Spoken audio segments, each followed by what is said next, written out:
Yeah, Moody really struggled. Daniel, it's funny you said that. Daniel just told me as we walked in, he just snapped his 37 consecutive games with a three. Struggled, man. He's 4 for 7. He's been struggling, quite frankly. He's shooting less than 30% from the floor in the last 3 or 4. But I think our team's maturing a little bit. We got great minutes out of Anthony Perez. We got great minutes out of Marcanvas Hyman. We got great minutes out of Tomas Giallo. I think Dante continues to come. So, it was a team effort. Really, game had no flow for us early. Second half, we were able to put together multiple stops in our man defense, and that was the most encouraging. And I think part of it was the fact that we've got Sebas back in, so we're not so scared to match up man-to-man against a physical presence like Moses. Moses was really hurting us. Moses Kingsley really hurt us in the first half with his ability to finish in the rim, and I think we did a much better job of neutralizing that. Stan matched up to their shooters. We caught a lucky break, and that Dusty Hanna's got in foul trouble and never really got into a flow. This kid's a prolific shooter, so it took one of their weapons away, but proud of the effort, especially defensively. What was the key to holding Moses down? I thought we shrunk the floor better. I thought at the first half we allowed him to play in a lot of space. The scouting report was, okay, if you allow him to get a deep touch, meaning anywhere inside the NBA 3, that we're not going to be able to help you much off digging, and you can't let him get to his right hand, left shoulder. And we did a much better job of forcing him to the right shoulder where he's not nearly as comfortable. A lot of second shift points tonight, 18 offensive boards, 47 to 29 overall edge on the glass. Huge for us, and that's an effort stat. Those are the things that jump off when I pick up a stat sheet. Again, sometimes Moody's going to go 4 for 17 like he did tonight. Sometimes he's going to go 9 for 17. We've seen both of those. But the one thing that really jumps off is we held him to 18% in the second half, played the entire half in man, and as you said, huge discrepancy on the glass, which shows that we're really engaged. And then mentally, the stat that jumps off that says, hey, man, we were locked in, and maybe we are serious about trying to make a run down the stretch as we go 21 for 22 from the free throw line. It shows that we're locked in mentally. I think so. I think so, most definitely. In an SEC game, Anthony had caught a rhythm a couple of weeks ago, and then he hadn't played as well as of late. Tomas, since the Missouri game, has really become the player that we envisioned. Yeah, you guys got down 19 to 8. It wasn't looking real good. What was the key to getting things done? I thought we were awfully tentative. I thought Arkansas was the aggressor. We were pouting a little bit, and because we're allowing our game to be dictated by our whether or not we're making shots.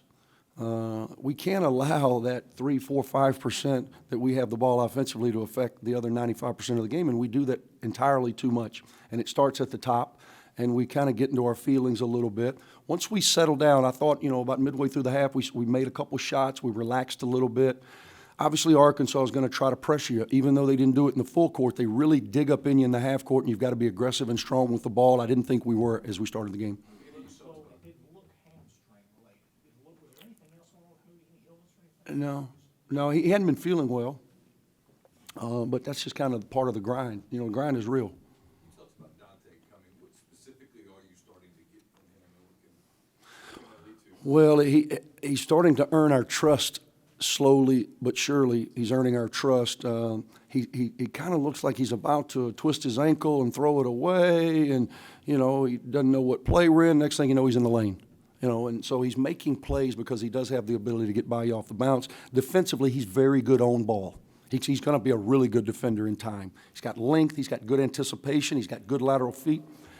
He gets lost off the ball, and they're running things where they were running pin downs away, and he kind of got caught up a little bit in that. But he has come a million miles. I mean, you think this kid didn't practice with us? He was thrown right into the fire in mid-December. So he's gonna be a big part of what we got going forward. Tomas has shot 55% from the floor, 50 from 3 over his last 4. I mean, Just think if he could make a layup. yeah.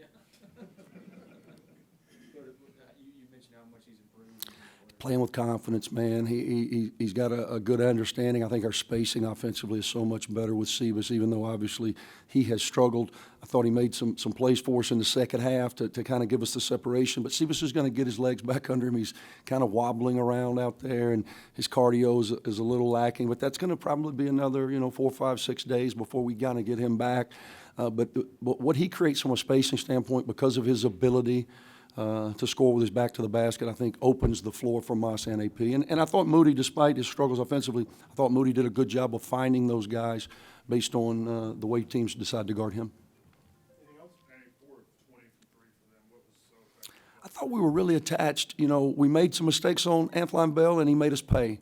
Again, in fairness, Dusty Hannas is a terrific shooter, and he got in foul trouble. It kind of reminded me of the ebb and flow of what Moody went through in Florida. He picks up 2, they roll the dice, he gets the 3rd on a charge, he gets the 4th a little late. Next thing you know, he's a non-factor, and he's a guy that's getting them 15, 16 a game, and they need him as a spacer.